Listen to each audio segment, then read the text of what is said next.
November 8, 1943.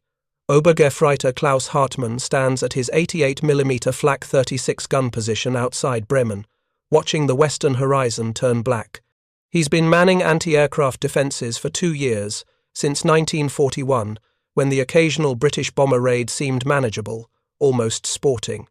But what he sees now makes his hands shake against the elevation wheel. The formation stretches from horizon to horizon. 300 B-17 flying fortresses arranged in combat boxes, stacked vertically and horizontally with mathematical precision. Each box contains 18 bombers, flying so close their wingtips nearly touch. The combined formation covers 12 miles of sky, and it's heading directly toward his position. Hartmann's gun crew has trained for this moment. They can fire 15 rounds per minute at peak efficiency. Each shell takes 11 seconds to reach bomber altitude. His crew chief, Feldwebel Ernst Müller, a veteran of the Eastern Front, calculates quickly in his head. If we achieve perfect accuracy, we might bring down 2 bombers before they pass overhead, maybe 3 if we're lucky. But there are 300 aircraft in that formation, and this is the 3rd American raid this week. What Hartmann doesn't know yet, what his commanders in Berlin are only beginning to understand, is that he's staring at the physical manifestation of an industrial reality that will make German anti-aircraft defense mathematically impossible. The Americans aren't just bringing more bombers. They're bringing so many bombers that the basic mechanics of artillery reload time have become Germany's greatest vulnerability. This is the story of how German Flak crews, the most sophisticated anti-aircraft network in human history, discovered they were fighting a war where physics itself had become their enemy. If you're enjoying this deep dive into the story, hit the subscribe button and let us know in the comments from where in the world you are watching from today. To understand the full scope of what Hartmann was facing that November morning, we need to go back 18 months earlier, to when German anti-aircraft doctrine was being written by men who assumed they understood the limits of American bomber production. Spring of 1942. In Berlin, General Major Josef Kammhuber sits in his office at Luftwaffe headquarters, reviewing intelligence reports about American bomber capabilities with the confident precision of Germany's leading air defense expert. Kammhuber had spent 3 years designing the Reich's anti-aircraft network, a system so sophisticated that British bombing accuracy had dropped to nearly 0 at night. His defensive belt, later called the Kammhuber Line, stretched from Denmark to France. It combined radar stations, searchlight batteries, night fighters, and flak artillery into a coordinated killing zone that British bomber crews called the Himmelbett, the bed of nails. The statistics seem to validate German doctrine. British night raids were suffering 20% losses on some missions. The defensive network was working exactly as designed, but those British raids involved 50 to 100 bombers maximum, arriving in scattered streams over several hours. Kammhuber's system was built to handle exactly that type of attack pattern, methodical interception of individual bomber formations using coordinated defenses. When intelligence reports arrived describing American plans for massive daylight raids using tight defensive formations, Kammhuber studied the concept with professional interest rather than alarm. The Americans propose flying in what they call combat boxes, he explained to his staff during a March briefing. Dense formations of 18 to 27 bombers, stacked vertically to provide mutual defensive fire. His deputy, Oberst Heinrich Weber, reviewed the tactical drawings with skepticism. These formations will be vulnerable to concentrated flak fire, Herr General. When bombers fly so close together, a single accurately aimed salvo could damage multiple aircraft simultaneously. Kammhuber nodded in agreement. The Americans are sacrificing tactical flexibility for defensive firepower. Our 88mm batteries are designed precisely for this scenario. Each gun can fire 15 rounds per minute with effective range to 26,000 feet. Against dense formations, our hit probability increases significantly. The mathematics seem to support German confidence. Each 88mm Flak 36 gun weighed approximately 5 tons, featured sophisticated optical sights, and could hurl a 20-pound high-explosive shell nearly 6 miles vertically. The weapon had proven devastatingly effective against British bombers when properly aimed. German Flak crews trained for months to achieve the precision necessary to calculate lead time, altitude, and deflection for fast-moving targets at extreme range. A properly coordinated battery of 6 guns could create a box barrage, saturating a specific area of sky with exploding shells that formed an impassable barrier of shrapnel. The doctrine assumed that American bombers, forced to fly through these predetermined killing zones, would suffer catastrophic losses. But the German calculations contained a fatal assumption. They were based on facing 50 to 100 bombers per raid, the maximum numbers the British had ever assembled. Nobody in Berlin had seriously contemplated what would happen when the Americans arrived with formations 10 times larger. By August of 1942, the first American heavy bomber groups were arriving in England. The 8th Air Force, commanded by General Ira Eaker, began assembling at bases across the English countryside. The B-17 flying fortress was unlike anything German intelligence had encountered. It bristled with 1350 caliber machine guns, carried a crew of 10, and featured armor plating that could absorb punishment that would destroy lesser aircraft. More importantly, the B-17 was designed specifically for daylight precision bombing, using the Norden bomb sight, a top-secret device that American planners believed would revolutionize strategic bombing accuracy. The doctrine called for tight formations where each bomber's guns could support its neighbors, creating overlapping fields of defensive fire that would shred attacking fighters. In Berlin, Luftwaffe intelligence officers studied reconnaissance photographs of American bomber bases with growing concern. The scale of the build-up surprised even pessimistic analysts. By September, estimates suggested the Americans had 200 B-17 seconds operational in England. By December, that number had doubled. Kamhuber convened his staff to discuss defensive adjustments. "We need to increase flak battery density around priority targets," he ordered. Current doctrine assumes engagement of 50 to 75 aircraft per raid. American formations may exceed 100 bombers. Calculate ammunition requirements and gun positioning for raids up to 150 aircraft maximum.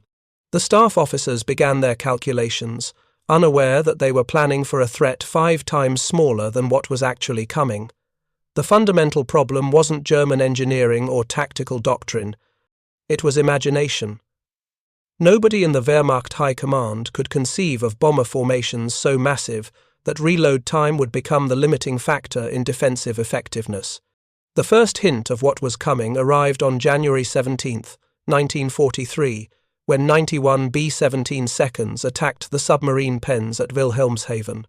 Klaus Hartmann, then a young Obergefreiter fresh from training, manned his first operational flak position that day. His battery consisted of 6 88mm guns, positioned in a hexagonal pattern around a central fire control station. The engagement began at 14,000 feet as the American formation entered maximum effective range. Hartmann's gun crew followed their training with mechanical precision. The loader slammed the 20-pound shell into the breech. The gunner adjusted elevation based on calculations from the fire control computer, and Hartmann himself operated the traverse mechanism, tracking the bomber formation's movement across the sky. The first salvo fired at precisely 2:43 in the afternoon. The gun recoiled violently, shell casing ejecting in a spray of hot brass. 11 seconds later, the shell exploded at altitude, creating a black smoke burst 200 yards ahead of the bomber formation. The fire control team adjusted calculations. Second salvo. Elevation increase 0.5 degrees. Deflection adjust 2 mils left. The crew worked frantically to reload. The process required 15 seconds under perfect conditions. Extract the spent shell casing, load the new round, close the breech, confirm fire control, settings, and fire. Under combat stress, with adrenaline pumping and hands shaking, 20 seconds was more realistic. By the time Hartmann's gun fired its third round, the bomber formation had already passed through the altitude zone his battery was assigned to defend. His gun crew had managed exactly 5 shots at the formation before the aircraft moved beyond effective engagement range.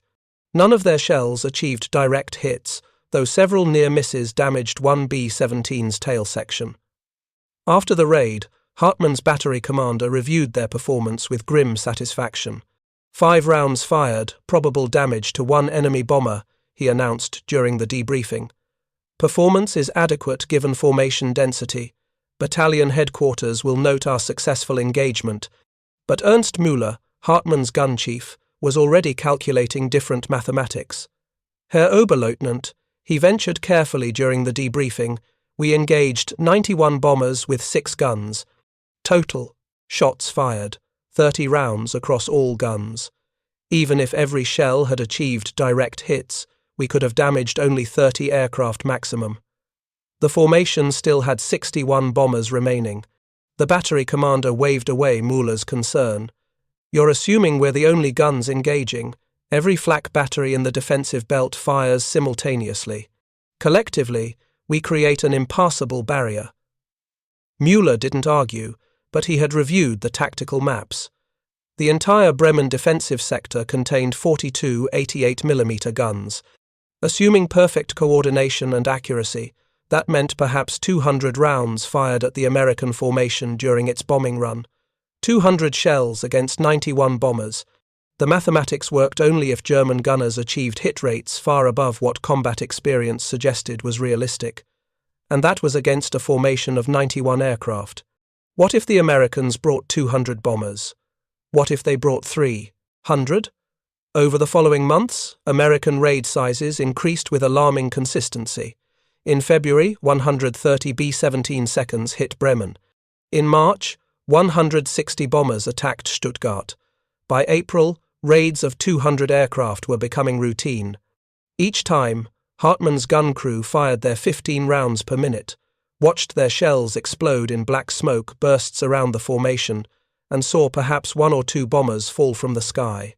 The reload time never changed. 15 seconds minimum under perfect conditions, 20 seconds in combat. That was the immutable physics of operating an 88mm artillery piece. You couldn't make the loader move faster without sacrificing accuracy. You couldn't skip steps in the fire sequence without risking catastrophic mechanical failure, or worse, premature detonation. By summer of 1943, the American bomber offensive had evolved into something German doctrine had never anticipated. Missions now involved multiple raids hitting different targets simultaneously, forcing German defenses to split their focus. The introduction of additional bomber groups meant that formations approaching 300 aircraft were becoming possible, and still, Hartmann's gun crew could fire 15 rounds per minute, no faster. The physics wouldn't allow it. The breaking point came on October 14, 1943, during the disastrous Schweinfurt raid. American planners had assembled 291 B-17 seconds for a maximum effort strike against ball-bearing factories critical to German war production. For Hartmann's gun crew, positioned along the bomber approach route, it was their first encounter with what American planners called a maximum effort formation. Hartmann saw them coming from 40 miles away. The formation stretched across the entire western horizon, layer upon layer of aircraft, stacked from 12,000 feet to 26,000 feet. The combat boxes were arranged with mathematical precision, each containing 18 to 27 bombers flying wingtip to wingtip. The visual effect was overwhelming, a solid wall of metal and plexiglass moving at 180 miles per hour directly toward his position. Müller, standing beside Hartmann at the gun station, whispered what they were both thinking. Mein Gott! There must be 300 of them. How are we supposed to stop 300 bombers?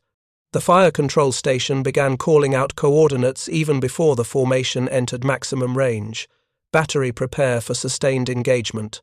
Initial range 32,000 meters. Altitude 7,000 meters. Formation density extreme. Fire at will when in range. Hartmann's crew snapped into action, with the automatic precision drilled through countless training exercises. But even as he operated the traverse mechanism, tracking the lead bomber formation, he was doing mathematics in his head. 300 bombers. Our battery has 6 guns. 15 rounds per minute per gun. That's 90 rounds per minute across the entire battery. The formation was moving at roughly 3 miles per minute. At maximum effective range, his battery would have approximately 4 minutes to engage before the bombers passed overhead and began their bomb run. 4 minutes meant 360 shells fired across all 6 guns if they maintained perfect reload rhythm with no mechanical failures. 360 shells against 300 bombers. Even if every single shell scored a direct hit, which was statistically impossible, they would barely damage the formation. And his battery was one of 72 along the defensive belt. The engagement began at maximum range with all 6 guns firing simultaneously. The synchronized salvo created a distinctive sound that Hartmann had grown to know intimately. 6 heavy concussions overlapping within milliseconds, creating a rolling thunder that echoed across the countryside. 11 seconds later, black smoke bursts blossomed among the lead bomber formation. Reload. Mueller screamed over the deafening noise. Hartmann was already moving, working the traverse mechanism to track the formation's movement. The loader grunted with effort, slamming the next 20-pound shell into the breech. 15 seconds. Fire. The rhythm was brutal, mechanical, unrelenting. Elevate 0.3 degrees. Traverse left 2 mils. Load. Fire. Adjust. Load. Fire.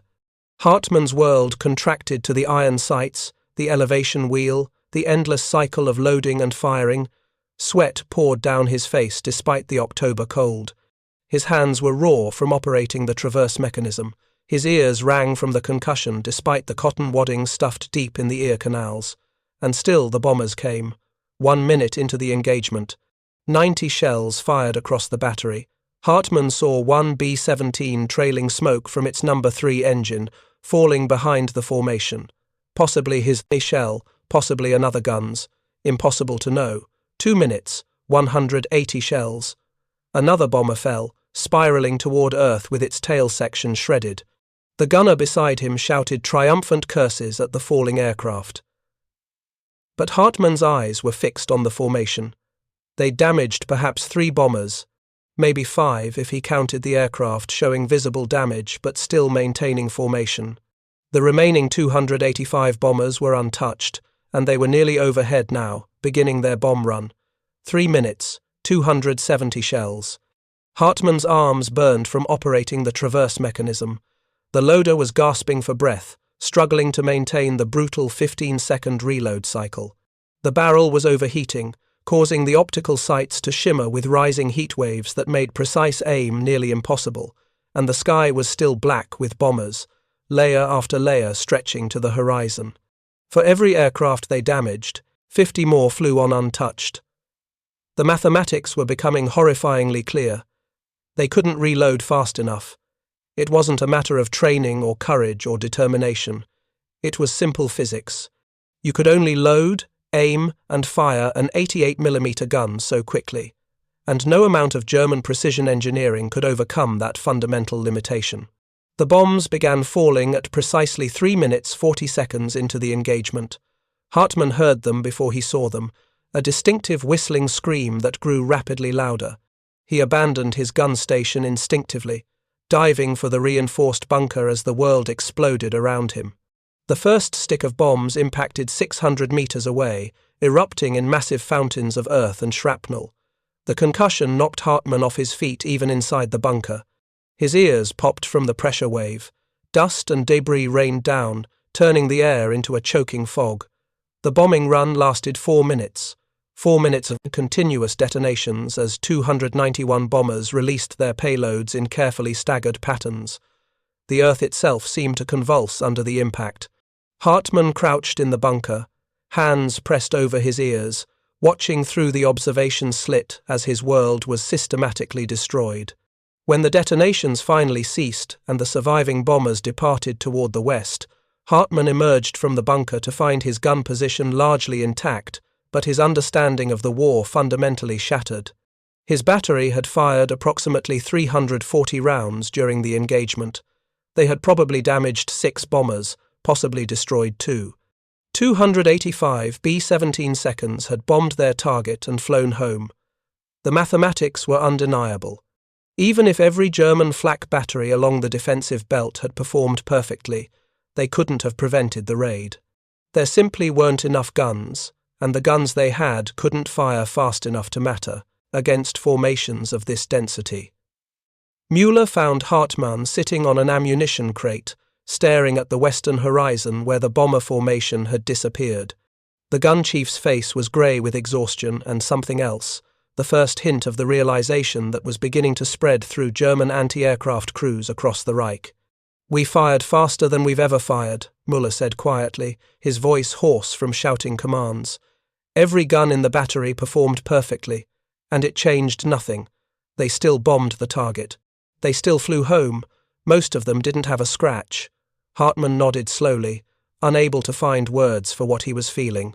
For 2 years, he'd believed in the system, in German engineering superiority, in the mathematical certainty of their defensive doctrine. The 88mm gun was the finest anti-aircraft weapon in the world. German gunners were the best trained, most precise artillery crews in history, and none of it mattered because they couldn't reload fast enough to engage 300 bombers simultaneously. That realization was spreading across German flak batteries throughout the Reich, and it would only get worse as American production continued accelerating, bringing formations so massive that the very concept of air defense would become mathematically absurd. In Berlin, the intelligence reports from the Schweinfurt raid landed on Kammhuber's desk like a death sentence for his carefully designed defensive system. The numbers were devastating. 120 German flak batteries had engaged the American formation, approximately 15,000 shells fired. Probable kills, 60 American bombers, though post-raid analysis would reduce that number significantly when double counting was eliminated. Kammhuber studied the figures with growing alarm. His staff had calculated ammunition expenditure rates assuming far smaller formations. The Schweinfurt raid had consumed nearly 20% of monthly shell production for the entire Western Front in a single afternoon, and intelligence suggested the Americans were just beginning to ramp up their bomber production. His deputy Weber brought even worse news during their October 22 meeting.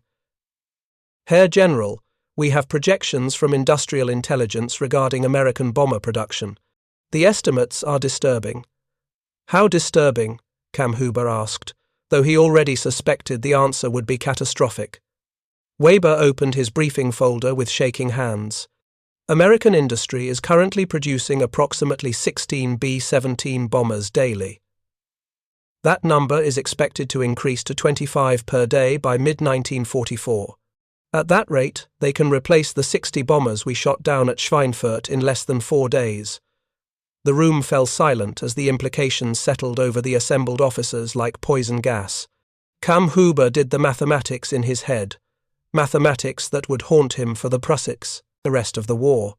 If Americans could produce 25 heavy bombers daily, that meant 175 per week, 750 per month. Even at sustained attrition rates of 20% per raid, which the Luftwaffe had never achieved for more than a single month, American production would overwhelm German defenses through sheer mathematical inevitability. But the problem was even worse than simple production numbers. Each bomber carried a crew of 10 men. American training programs were producing thousands of qualified aircrew monthly. The United States had a population of 135 million and an industrial base that was only beginning to mobilize for total war. Germany, by contrast, had a population of 70 million already stretched thin across multiple fronts. Every shell fired at American bombers was a shell not available for the Eastern Front. Every gun crew manning anti-aircraft positions was a crew not available for field artillery, supporting the Wehrmacht. Every ton of steel used for flak guns was a ton not available for tanks, submarines, or fighter production. The war was becoming a mathematical equation that no amount of tactical brilliance or operational excellence could solve. And nowhere was this more apparent than in the brutal physics of artillery reload time facing formations whose density made traditional fire control doctrine obsolete. Kammhuber dismissed his staff and sat alone in his office, staring at production charts that foretold the Reich's defeat as clearly as any battle map. The Americans had discovered something that German military doctrine had never contemplated. If you brought enough bombers in tight enough formations, moving fast enough through defended airspace, enemy guns simply couldn't fire fast enough to stop you. Reload time became the decisive factor, and reload time was determined by physics, not training or courage or national will. There was nothing Germany could do to make their guns reload faster. They were already operating at the mechanical limits of what 88mm artillery could achieve. The only solution would be to build more guns, many more guns, and position them in such density that overlapping fields of fire could compensate for individual reload limitations. But that required steel, manufacturing capacity, and transportation infrastructure that Germany no longer possessed. Allied bombing had already begun disrupting industrial production.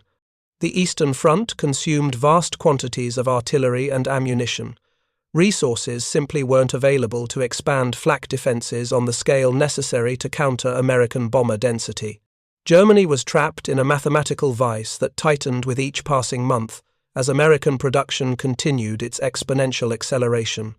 The war in the air had become a war of industrial systems versus tactical excellence, and industrial systems were winning through the brutal simplicity of building aircraft faster than Germany could destroy them, and bringing so many bombers simultaneously that defensive guns couldn't engage them all before they completed their bombing runs. By January of 1944, Klaus Hartmann had become what German flak crews grimly called a veteran of the hopeless mathematics. He'd participated in 43 major engagements against American bomber formations. He'd fired over 800 rounds from his 88mm gun. He'd watched dozens of bombers fall from the sky, some from his shells, most from other guns in the defensive network. And still they came. More bombers every week, larger formations every month.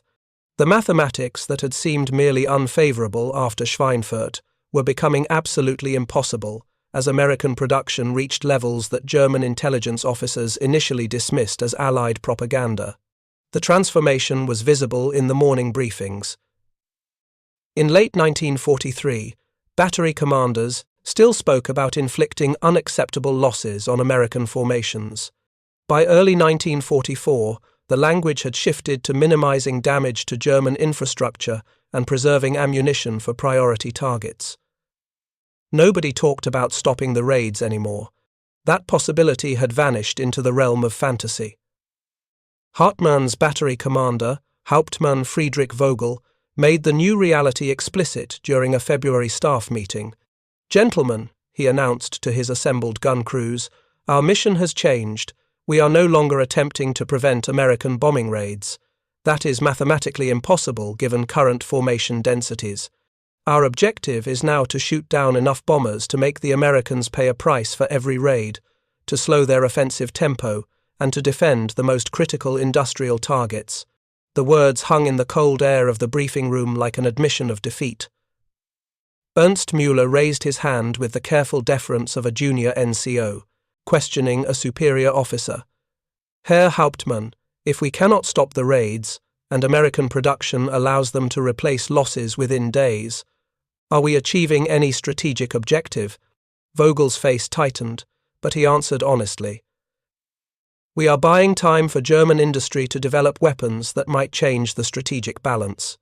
Jet fighters, improved anti-aircraft missiles, long-range rockets. Every bomber we shoot down is one less aircraft bombing our factories where these weapons are being developed."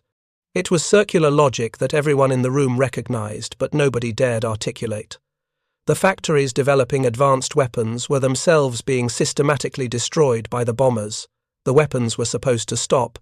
Germany was trapped in an industrial death spiral, and the men manning the flak guns were watching it happen one formation at a time. The true scale of what they faced became undeniable on March 6, 1944, when American planners launched their first massive raid on Berlin itself. 662 heavy bombers, the largest formation yet assembled, supported by over 800 escort fighters. The numbers defied comprehension. Hartmann's battery had been relocated to the Berlin defense perimeter specifically for this eventuality. The capital's flak defenses were the most sophisticated in Germany, with over 400 heavy anti-aircraft guns positioned in concentric rings around critical government and industrial districts. If any location could demonstrate that coordinated flak defense could still matter, it would be Berlin. The radar stations detected the American formation while it was still over the North Sea, 200 miles away. The alert system gave German defenses nearly 40 minutes to prepare, time that would have seemed generous in earlier raids, but now felt desperately inadequate. Hartmann watched the horizon with a sense of detachment born from too many impossible engagements. The formation appeared as a dark mass that seemed to swallow the sky itself. Layer upon layer of bombers stacked vertically from 15,000 feet to 26,000 feet, arranged in combat boxes that stretched for 30 miles from lead elements to trailing formations. 662 bombers. His battery had 6 guns. The mathematics were so absurd they had moved beyond tragedy into the realm of dark comedy. Müller stood beside him, performing calculations on a notepad with the obsessive precision of a man searching for hope in arithmetic. 662 bombers moving at roughly 180 miles per hour, he muttered, his pencil scratching against paper. Formation depth approximately 30 miles. That gives us 16 minutes from first contact to last bomber passing overhead. Our battery can fire 90 rounds per minute across all 6 guns. That's 1,440 shells total, if we maintain perfect reload rhythm. Hartmann didn't need to hear the rest of the calculation. 1,440 shells from their battery, perhaps 100,000 shells from all guns in the Berlin defense network if every crew performed flawlessly. Against 662 bombers, each one capable of absorbing multiple hits before falling from the sky. The engagement began at maximum range with a coordinated barrage from every gun in the outer defense ring. The sound was unlike anything Hartmann had experienced, a continuous rolling thunder that made the earth tremble. Black smoke bursts filled the sky in such density that the lead bomber formations disappeared behind walls of exploding shells. For several minutes, it seemed possible that German doctrine might prevail through sheer volume of fire. The smoke was so thick that bombardiers would have difficulty seeing their targets. Surely some bombers would turn back rather than fly through this maelstrom of steel and high explosive, but the formations kept coming, straight and level, maintaining their precise spacing despite the hell erupting around them. Hartmann fired until his arms ached, until the gun barrel glowed cherry red from sustained firing, until the ammunition stockpiles began running low, and the battery commander ordered them to slow their rate to conserve shells. And still, the bombers came. The bombing run lasted 14 minutes. 14 minutes of sustained detonations that transformed entire city blocks into cratered wastelands. Hartmann crouched in his bunker, feeling each impact through the concrete beneath his feet, watching through the observation slit as Berlin burned. When the last bomber finally departed and the all-clear sounded, Hartmann emerged to find his gun position intact, but the city beyond wreathed in smoke that rose thousands of feet into the sky. The battery had fired 1,322 rounds, close to Müller's theoretical maximum. Every gun in the Berlin defense network had performed with similar effectiveness. The post-action reports estimated that German Flak had shot down 69 American bombers during the raid. 69 aircraft destroyed by 400 guns, firing perhaps 90,000 shells over 16 minutes. The mathematics were devastating. Approximately 1,300 shells fired per bomber destroyed, and the Americans had still placed 593 bombers over their targets. Vogel read the casualty reports during their debriefing with a voice that had lost all emotion. 1,800 German civilians killed. Industrial production capacity in the eastern districts reduced by approximately 40%. 3 aircraft factories damaged beyond immediate repair. 2 ball-bearing plants destroyed. The Siemens electrical work suffered catastrophic damage. He looked up at his assembled gun crews, men who had fired until their hands bled, who had performed flawlessly under impossible conditions. And we shot down 69 of their bombers. 69 aircraft that American factories will replace in approximately 4 days. Nobody spoke. What was there to say? They had done everything doctrine required. They had fired at peak efficiency. They had achieved hit rates that would have been considered excellent in any previous conflict, and it had changed nothing. The Americans would return next week with another massive formation, and the week after that, and the week after that. Forever, until Germany had no more cities to burn, no more factories to bomb, no more will to resist. If you find this story engaging, please take a moment to subscribe and enable notifications. It helps us continue producing in-depth content like this. The spring and summer of 1944 brought formations so massive that German flak crews stopped counting individual bombers and began estimating based on formation depth and density. The Americans had perfected their doctrines, bringing 1,000 heavy bombers on single missions, supported by comparable numbers of escort fighters. Hartmann's world contracted to the mechanical rhythm of loading and firing, the endless cycle of ammunition expenditure that achieved nothing except momentary delays in the inevitable. His hands moved through the firing sequence with automatic precision born from repetition.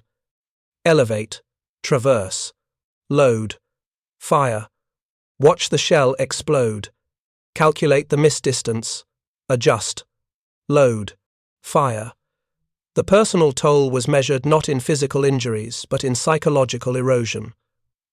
Hartmann had joined the Wehrmacht, believing in German technological superiority and tactical excellence. He had trained with the finest anti-aircraft weapons in the world.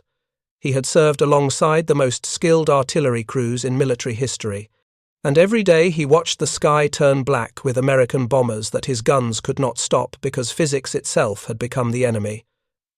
15 seconds minimum reload time, 20 seconds under combat conditions. You could not make artillery fire faster without destroying the mechanisms that made it accurate, and accuracy meant nothing when facing formations whose density made individual targeting impossible. By August of 1944, the psychological impact on German flak crews had become a classified concern for Wehrmacht leadership. Reports filtered up through command channels describing declining morale, increasing rates of combat fatigue, and growing conviction among artillery crews that their sacrifices achieved nothing measurable. A confidential memo from Luftwaffe Personnel Office dated August 15th captured the crisis in clinical language. Anti-aircraft crews demonstrate satisfactory technical performance, but exhibit psychological symptoms, consistent with prolonged engagement in unwinnable tactical situations. Crew chiefs report difficulty maintaining offensive spirit when daily evidence suggests defensive efforts have no strategic impact. The memo continued with recommendations that revealed how desperate the situation had become. Suggest rotation of flak crews to Eastern Front, where artillery can demonstrate measurable battlefield impact. Consider reassignment of experienced crews to infantry units, where individual contribution to combat outcomes remains visible to participants. In other words, German High Command was contemplating breaking up their most experienced anti-aircraft crews because the psychological damage of fighting mathematically impossible battles was destroying unit cohesion more effectively than enemy action. Hartmann never saw that memo, but he felt its truth in his bones every morning when the alert sirens wailed and he climbed back to his gun position for another engagement that would change nothing. The routine had become a kind of industrial fatalism. Fire until your ammunition runs low. Watch the bombers fly on untouched. Count the bombers falling from formations, always fewer than needed to matter. Wait for the bombs to fall. Survive. Repeat tomorrow. The breaking point came for Hartmann's battery on September 28, 1944, during a raid on Magdeburg by 812 B-17 bombers. His gun crew had been in continuous action for 6 hours, engaging multiple formations as American bomber streams approached from different vectors. They had fired over 400 rounds.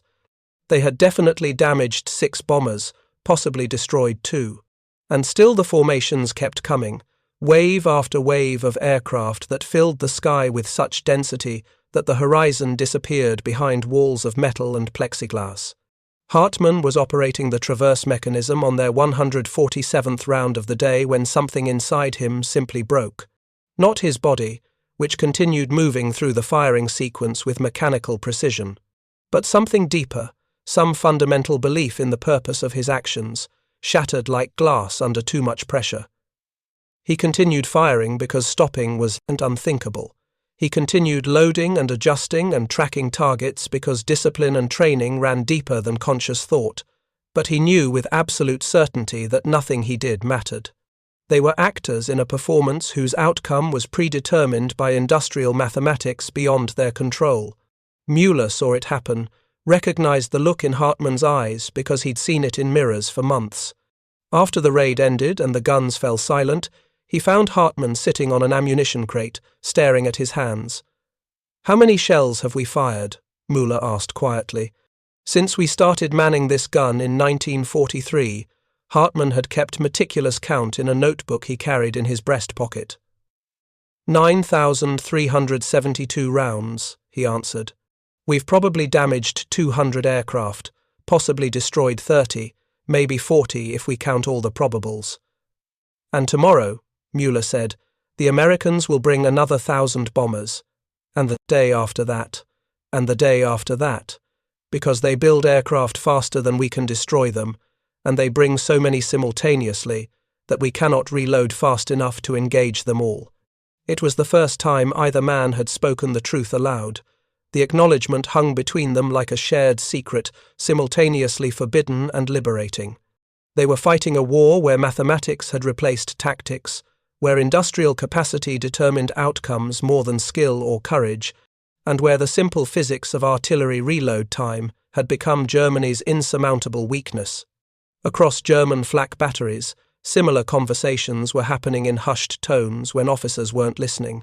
Experienced crews who had served since 1941, who remembered when shooting down 3 bombers in a single engagement seemed like victory, now watched formations of 1,000 aircraft and understood that their war was already lost. The Americans had discovered something that would reshape military doctrine for generations. If you could build weapons faster than enemies could destroy them, and deploy them in such overwhelming numbers that defensive fire couldn't engage them all simultaneously, you achieved victory through mathematical inevitability rather than tactical superiority. Reload time became the decisive metric. It didn't matter that German 88mm guns were engineering masterpieces. It didn't matter that German crews were superbly trained. What mattered was that each gun could fire at most 15 rounds per minute, and no amount of training or technological improvement could change that fundamental limitation. The Americans had calculated the equation perfectly. Bring enough bombers in tight enough formations, moving fast enough through defended airspace, and enemy guns simply couldn't reload quickly enough to matter. The defensive crews would fire frantically, achieve respectable hit rates, and still watch the majority of bombers, and complete their missions untouched. By October of 1944, intelligence estimates suggested American bomber production had reached truly staggering levels. The Willow Run facility alone was producing 1 B-24 Liberator every 55 minutes. Combined American production across all heavy bomber types exceeded 30 aircraft daily. German flak crews were shooting down perhaps 80 bombers per month across all fronts. American factories replaced those losses in less than 3 days. The mathematical equation had become so lopsided that individual tactical victories meant nothing against strategic industrial reality. Kammhuber, the architect of Germany's air defense network, found himself presiding over a system whose fundamental assumptions had been invalidated by enemy production capacity.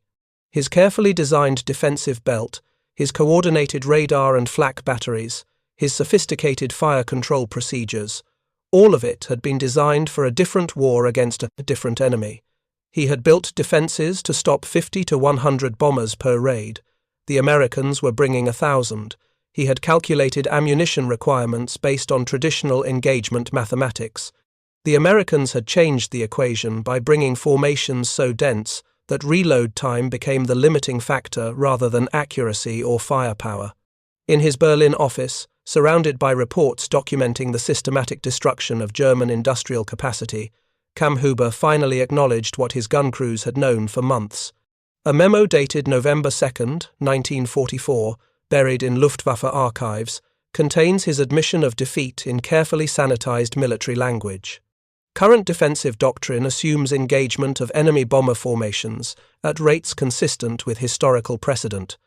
American formation density now exceeds design parameters of existing defensive systems by factors of 8 to 10 times anticipated maximum. Result is that individual gun reload time has become limiting factor in defensive effectiveness rather than accuracy, crew skill, or weapon system capability. The memo continues with chilling mathematical precision. At current American production rates, enemy can sustain bomber losses of 100 aircraft per week indefinitely. German Flak network, even operating at peak theoretical efficiency across all fronts, cannot achieve destruction rates exceeding this threshold.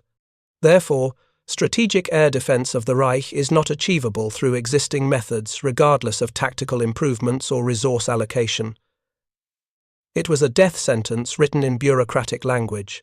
Germany's most sophisticated air defense system, built at tremendous cost and manned by highly trained crews, could not stop American bomber offensive because the Americans had changed the nature of warfare itself. They had turned air combat into an industrial process where victory was determined by production capacity and formation density, rather than individual skill or tactical excellence. For Klaus Hartmann and thousands of German Flak crews, the November memo changed nothing in their daily routine. They still manned their guns when the alert sirens wailed. They still fired at formations that blackened the sky. They still watched the bombers fly on while German cities burned. But now they did so with the certain knowledge that their efforts had no strategic significance. The final months of the war brought formations so massive that German observers stopped trying to count individual aircraft. On February 3, 1945, American 8th Air Force launched a raid on Berlin involving 1,377 heavy bombers, the largest formation in history. The bomber stream stretched for over 200 miles from lead elements to trailing formations. Hartmann's battery fired 462 rounds during the engagement. The Berlin Defense Network collectively fired perhaps 150,000 shells at the massive formation. Post-action reports credited German Flak with destroying 28 American bombers. 28 bombers out of 1,377, a destruction rate of slightly over 2%. American factories would replace those losses in approximately 22 hours. The mathematics had moved beyond absurdity into the realm of absolute futility. Müller did the calculations that evening while they sat in their bunker, listening to the city burn.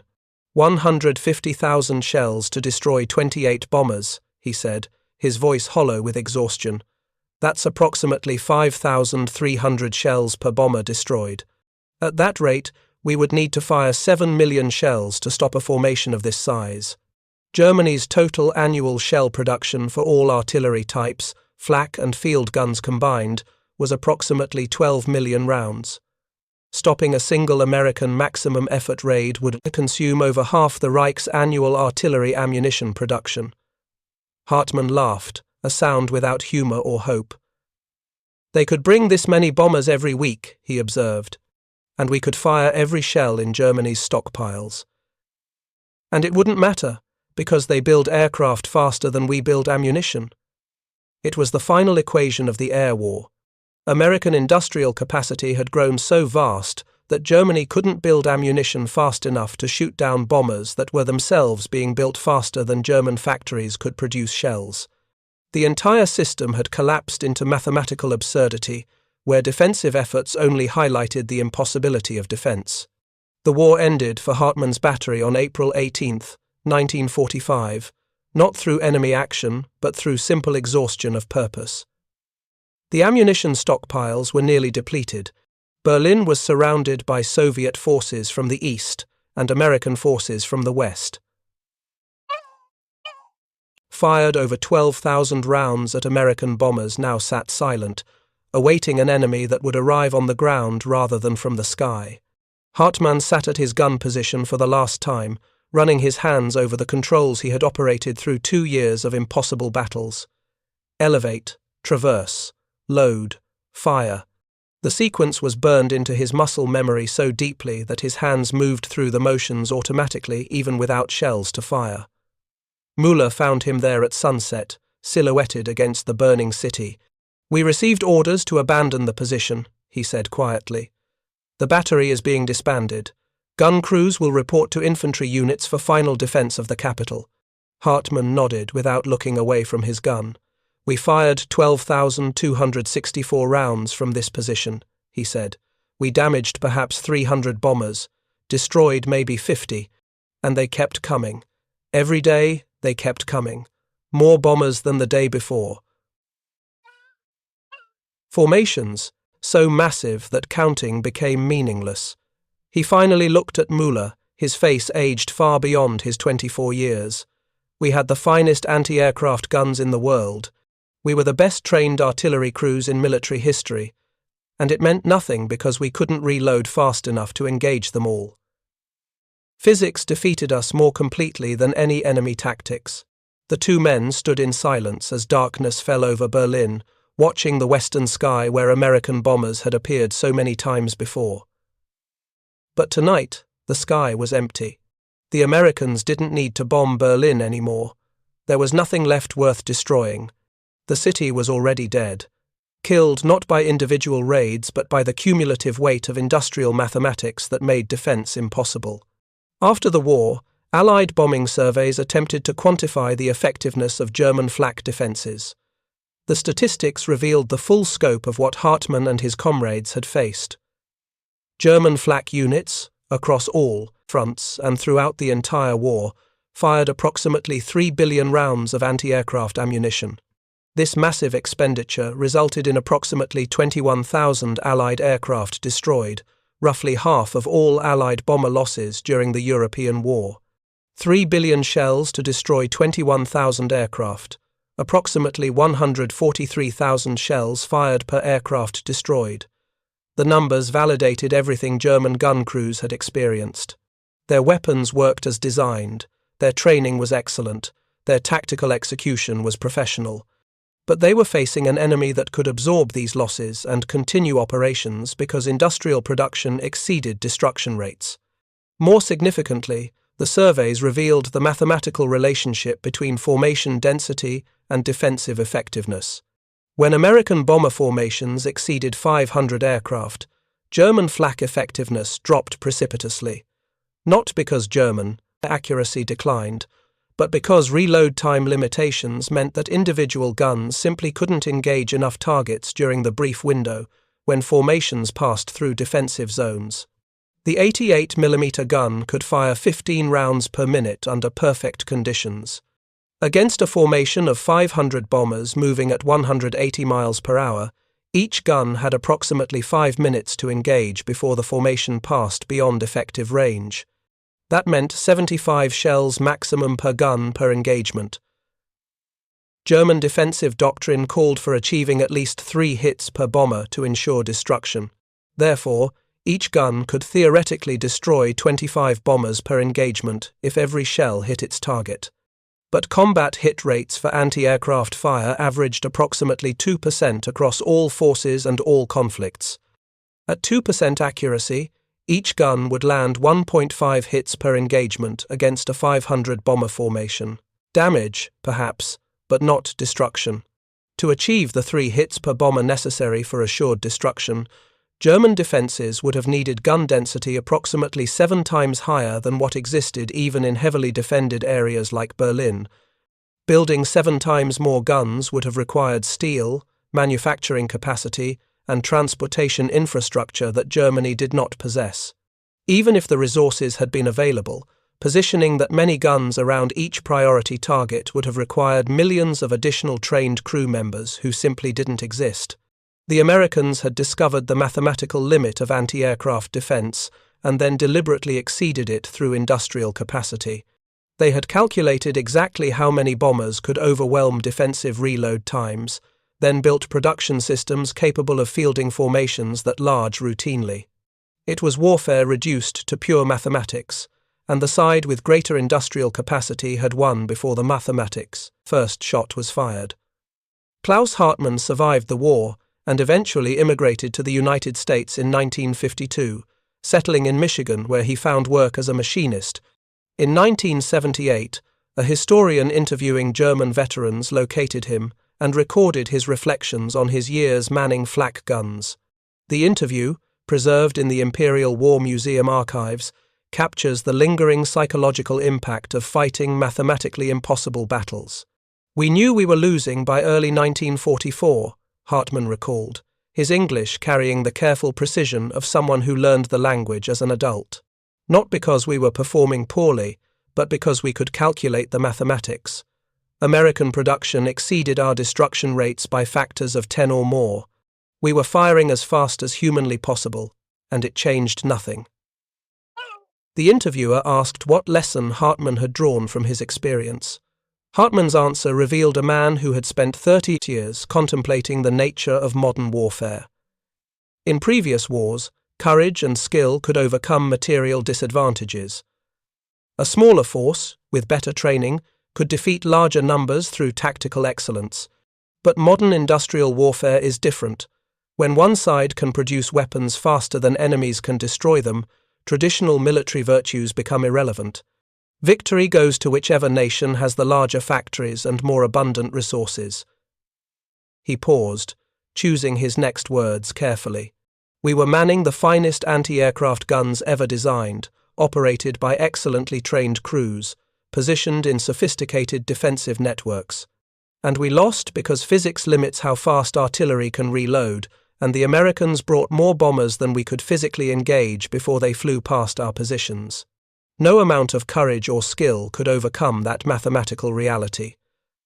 The B-17 bomber formations that Klaus Hartmann watched darken German skies became the template for modern military doctrine, emphasizing overwhelming force through superior production capacity.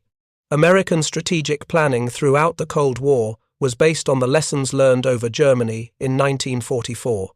Build enough weapons, deliver them in large enough numbers, and enemy defenses cannot engage them all simultaneously, regardless of individual defensive system quality.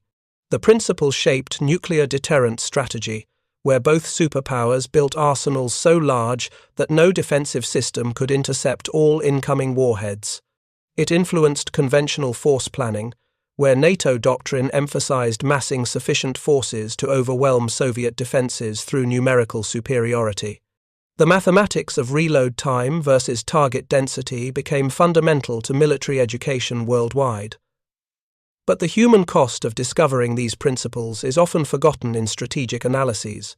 Thousands of German flak crews spent years fighting battles they knew were mathematically impossible, firing millions of shells at formations that kept growing larger no matter how many bombers they destroyed. The psychological toll of performing skilled work that achieved no strategic purpose left scars that lasted decades beyond the war's end. Ernst Müller, Hartmann's gun chief, never spoke about his war service after returning to civilian life. He died in 1963 without leaving any interviews or memoirs.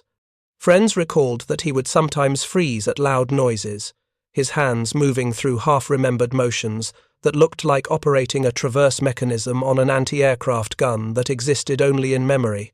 The 88mm Flak 36 guns that Hartmann and millions of German soldiers operated with such professional skill are now museum pieces, testament to an era when artillery technology reached its peak just as warfare evolved beyond what artillery could influence. Modern air defense relies on missiles with much higher engagement rates and radar systems that can track dozens of targets simultaneously. But the fundamental principle remains. Defensive systems have maximum engagement rates determined by physics and engineering. Offensive forces that exceed those rates through overwhelming numbers can achieve their objectives regardless of defensive system quality. The sky over Germany in 1944 demonstrated this principle with brutal clarity. American industrial might didn't just defeat German tactical excellence, it redefined what victory meant in modern warfare. Not the clash of skilled warriors, but the inevitable triumph of superior production capacity, deployed in formations so massive that enemy defenses became mathematically irrelevant. Klaus Hartmann's war ended in a Berlin bunker surrounded by useless guns and exhausted shells.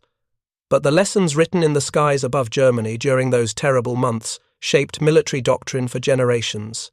In the calculus of modern conflict, reload time matters more than accuracy, production capacity matters more than individual skill, and the side that brings overwhelming numbers wins, regardless of how brave or skilled the defenders might be. Thank you for watching. For more detailed historical breakdowns, check out the other videos on your screen now, and don't forget to subscribe.